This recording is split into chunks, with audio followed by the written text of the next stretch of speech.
এক একজনের রান্না এক এক রকম। আমি যেভাবে দম বিরিয়ানিটা রান্না করি সেটাই আপনাদের সাথে শেয়ার করতে চলে আসলাম। প্রথমে যে একটা পাতিলে আমি পানি দিয়ে নিয়েছি, পানিটা যখন গরম হয়ে এসেছে তার মধ্যে আমি দারচিনি, এলাচ, শাহি জিরা, লবণ আর তেল দিয়ে নিয়েছিলাম।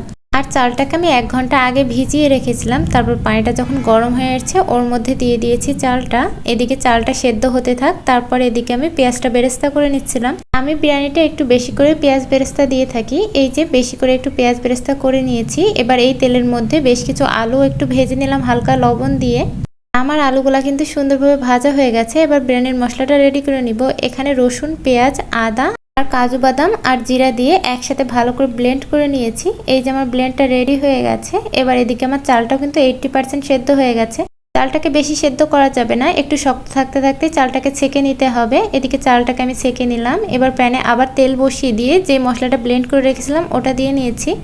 তার মধ্যে 2 চামচের মতো টক দই দিয়ে নিয়েছি। এবার শুকনো মরিচের গুঁড়া, মশলার গুঁড়া আর লবণ দিয়ে মশলাটাকে ভালোভাবে কষিয়ে নিচ্ছি। তারপর এর মধ্যে দিয়ে দিলাম বিরিয়ানির মশলাটা। তারপর এর মধ্যে আগে থেকে পেঁয়াজ বেরেস্তা করে রেখেছিলাম ওটা দিয়ে মশলাটাকে কষিয়ে নিয়ে মাংসটা দিয়ে নিয়েছি। মাংস কষানোর সময় আমার কিন্তু একটা জিনিস স্কিপ হয়ে গেছিলো, সেটা হচ্ছে টমেটো সস, সয়া সস আর এই যে আলুটা দিয়ে নিয়েছিলাম। এই উপকরণগুলো কিন্তু মাংস কষানোর সময় ওর মধ্যেই দিয়ে নিতে হবে। এই যে মাংস কষানো কিন্তু একদম লো হিটে আমি মাংসটাকে সুন্দরভাবে কষিয়ে নিয়েছি, এর মধ্যে কোনো প্রকার পানি দিইনি। এবার আগে থেকে যেই চালটাকে সেদ্ধ করে রেখেছিলাম সেই চালটার হাফ অংশ এই যে মাংসের উপরে দিয়ে নিয়েছি। এবার একটা লেয়ার দেওয়ার পর তারপর পেঁয়াজ বেরেস্তা দিয়ে নিয়েছি। তারপর আরেকটা লেয়ার দিয়ে উপর থেকে আবার পেঁয়াজ বেরেস্তা দিয়ে নিলাম।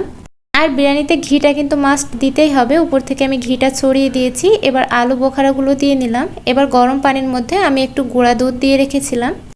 এবার ওই উপকরণটা এই যে বিরিয়ানির উপরে দিয়ে নিয়ে একদম দমে এটাকে ঢাকনা দিয়ে রান্না করে নিতে হবে 20 মিনিট। 20 মিনিট পর এই যে দেখুন আমার বিরিয়ানিটার কালারটা দেখতে কতটা সুন্দর দেখাচ্ছে।